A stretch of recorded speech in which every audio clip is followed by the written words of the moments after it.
লোকসভা নির্বাচন 2024 হাতে আর 3টে দিন, তারপরই কিন্তু জনতা তাদের রায় বাক্সবন্দি করতে চলেছে। আর এই 3 দিন প্রত্যেক দলের প্রার্থীরা কিন্তু নিজেদের কোনো অংশেই পিছিয়ে রাখছেন না প্রচার স্বার্থে। ঠিক সেরকমই এবার লোকসভার এক অন্যতম কেন্দ্র হচ্ছে ঘাটাল। সেখানে শাসক দলের হয়ে লড়ছেন অভিনেতা দেব। অপরদিকে বিজেপির হয়ে দাঁড়িয়েছেন হিরণময় চ্যাটার্জি, তিনিও অভিনেতা। অর্থাৎ অভিনেতায় কোন নেতা হিট হবে সেদিকেই সবার নজর, কিন্তু কোনো অভিনেতাই কিন্তু তাদের প্রচারে পিছুপা হচ্ছেন না। বিরোধী দল অর্থাৎ বিজেপির হয়ে দাঁড়িয়েছেন হিরণময় অর্থাৎ হিরণ।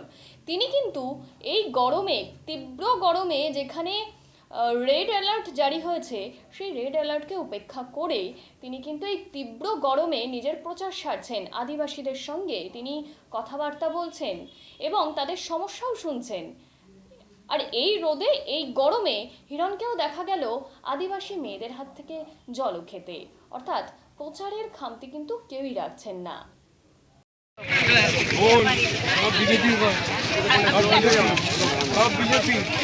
আলিয়া তেহেন তাহান কান্তালে লেডা বাহাদির 1 নম্বর অঞ্চলে তেহেন হিরণ বাবু রেলি হুᱭᱩᱜ ᱠᱟᱱ ᱛᱟᱭᱟ।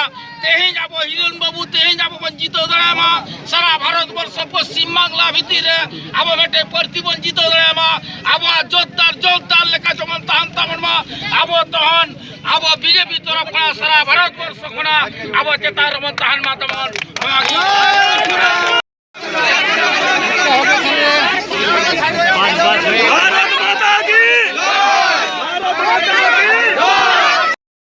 আপনারা চোখের সামনে দেখছেন যে এখানকার অভিনেতা সাংসদ শুধু মুখে মিষ্টি কথা বলেন আর কিভাবে অত্যাচার করে, আতঙ্ক তৈরি করে, সন্ত্রাস করে তিনি প্রত্যেকবারে বুথগুলোকে লুট করে ভোটে জেতেন।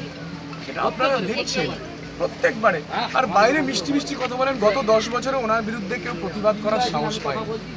গত 10 বছরে এই অভিনেতা সাংসদের বিরুদ্ধে কেউ বলেনি। আমি একা সাহস করে বলতে নেমেছি।